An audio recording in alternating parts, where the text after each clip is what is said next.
Let it be a Nick and Jane, and let it be a Mr. Smith, a banker of Nick and Jane. They both keep their money in his bank. That's why we use the title Mr. Smith, with respect. Nick really wants to buy, well, let's say Jane's bicycle, but he has no money. More precisely, he has money, but not enough, only $10, while Jane wants $100 for her precious bicycle. That's a problem. What should Nick do? Well, this bicycle is so desirable.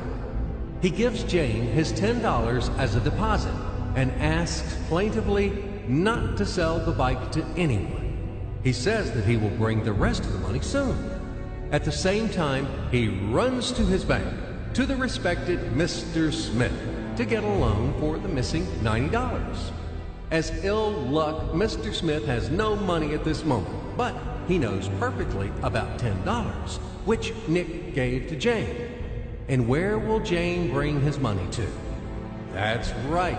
She will put these $10 in her lovely bank to the same Mr. Smith. Therefore, Mr. Smith asks Nick to come back tomorrow in the hope that tomorrow he will get these $10. And everything happens this way. The next day, Jane brings $10 to the bank. The bank provides Nick these $10 on credit. Nick immediately gives them to Jane. She again puts them in a bank. The bank again provides Nick these $10 on credit, etc. As long as Nick the fool will gather enough money for the bicycle. Don't you get confused yet? Be patient, I told you. These demons have been trying to confuse you during 1,000 years. These damn economists and financiers. But anyway, we will figure everything out. So what do we have in the end? Nick finally got the bike from Jane. Wow! But at the same time, Nick owes $90 to the bank, Mr. Smith. And the bank, in its turn, owes $100 to Jane. In other words, those $10, which existed initially, have magically turned into $200, $190 of debts plus real $10. But these $10 would also turn into $1,000, even in $1 million or $1 billion, if Nick would make a more expensive purchase. In this case, our $10 would make the increasing number of its cycles, circuits from hands to hands.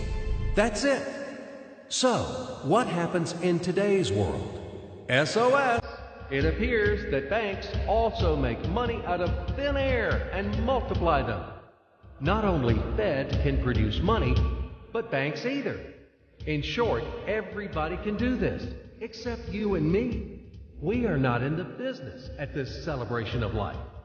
I would like to print or draw some money as well. In fact, these banks multiply money without any control. And we're still wondering why the banker lives better. What are naive fools are we? Now it is clear why. The one who produces the money, of course, lives better. But this is not enough. From this moment, poor Nick will never be able to repay his debts owed to the bank, no matter how hard he would work. Silly Nick doesn't know it yet, that he's in slavery to the bank, in credit bondage forever, because those $90 which he owes to Mr. Smith do not exist in nature at all. Sly Mr. Smith made his money out of nothing. He created them out of thin air, just one click. And $10 turned into $200. Yes, but you can object